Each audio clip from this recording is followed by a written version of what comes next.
I personally think that we all need heroes. Not just capes and uniforms, but people that we know. People that have made a difference in our lives through their decisions, their actions, through their bravery, for whatever reason. I happen to have two heroes in my life. They're both here tonight, but I'm only going to tell one story about one of them.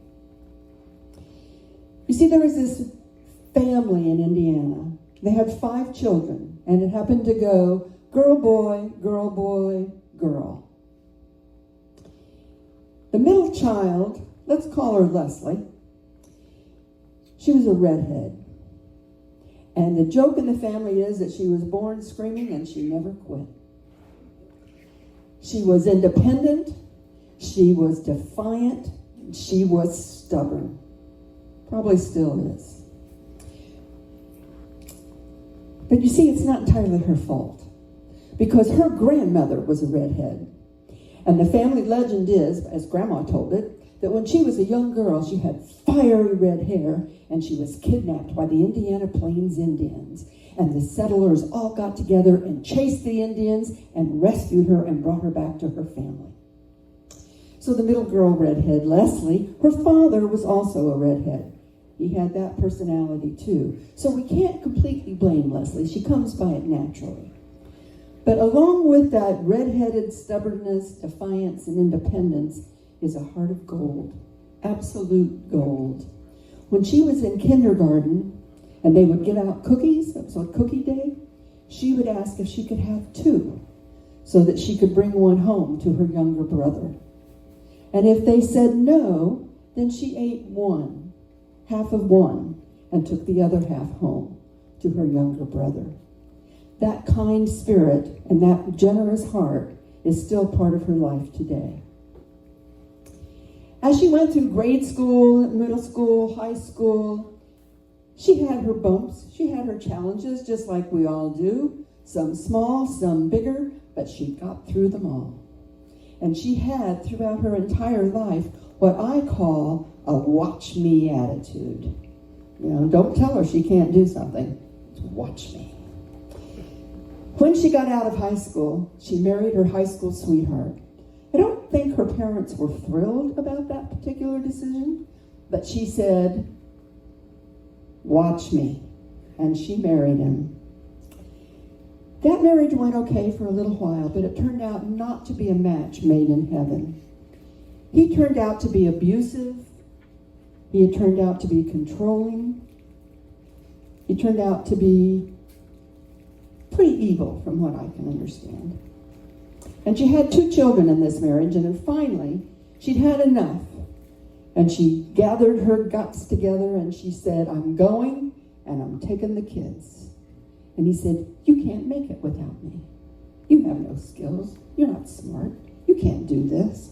And she said, watch me. Watch me. And that's exactly what she did. She left, she took her children, and she started her life over. And she did what she needed to do to provide the best life that she could for her 2 children, to be the best mother that she knew how to be. After several years, she met a man, and she fell in love. And at one point, her parents received a letter that had in it this photograph of her with a man. She was gorgeous in this photograph. Beautifully dressed, hair, she was a beautiful woman. And there was this man standing next to her that they had never met. Turns out this was a wedding picture. And her parents were stunned, to say the least, but they were also thrilled that she had finally found love again. She married a farmer, and they lived on the family land. It had been in the family for I don't know how many generations. But she became a farmer's wife. And people said, you don't know anything about farming. You grew up in a city, in a small town in the middle of Indiana. And she said, watch me. Watch me. And she did it. And she fell in love with the farm, and she fell in love particularly with the horses. Things went well for a while. And then tragedy struck. They were driving their truck, Leslie and her husband were driving their truck pulling a horse trailer, and I don't know if there was a horse in it or not. I tend to think not. And they were driving down these country roads in back Indiana, beautiful sky, beautiful day, having a nice day together, driving through the country. When the horse trailer hit a bump in the road at exactly the wrong angle, and it threw the trailer out of line with the truck and threw the truck into the next lane, where the front passenger side was hit head-on by a van. Unfortunately, the van driver died. Her husband was barely scratched, but Leslie was pinned in the truck. She couldn't get out. That's where the van had hit the truck. And at that point, the truck caught fire, and she was now trapped in a burning truck. The only thing that saved her was a miracle. You see, in the field next to where the accident occurred was a helicopter full of paramedics who were practicing emergency takeoffs and landings. They were right there. And they came over, and they finally extricated her from the burning truck, seconds before it actually exploded. They airlifted her to a burn unit in a nearby city, where it was determined that she had 4th and 5th degree burns over the lower part of her body. If you don't know what that is, 4th is muscles, 5th is bones. And she eventually had to have half of one of her feet amputated because the bones had been burned away. She spent the next 4 to 6 weeks in a morphine-induced coma. They brought her out of the coma every day just to make sure that she was still present, but then they would immediately put her back into the coma because of the pain involved. During the time that she was in that coma, she had over 30 surgeries. Broken pelvis, broken legs, burns, skin grafts, debriding. It was merciful that she didn't know about it at that point. But when they determined that she was healthy enough, stable enough to be transferred, they sent her to an inpatient rehab center. Now, if you don't know much about burns, if you've never dealt with a burn victim, one of the things that fire does is it affects the muscles and they contract. And so her arms and hands were like this. And of course, she was missing part of a foot. She'd had all these skin grafts. And she went into this rehab center and they said, "We're going to help you get your life back because we know that right now you can't feed yourself, you can't clean yourself, you can't dress yourself. We will help you learn to use your hands and arms again, but you'll never walk again." And she said, "Watch me. Watch me." So she went through excruciating pain to learn how to use her arms and her hands and to feed herself so that her husband didn't have to feed her. They didn't have to dress her. She could take care of her own basic needs. When she went home, she still was not walking well, but she could walk with a walker, but it was very difficult and very painful. And she still had to go to outpatient therapy. So they made arrangements for medical transport to come to pick her up, to take her to her physical therapy, several times a week. But the problem was that transport was door to door. They picked her up outside of her home and they dropped her off outside of the rehab center. That did not work for her. She needed chair to chair at that point. So she and her husband decided to start a business.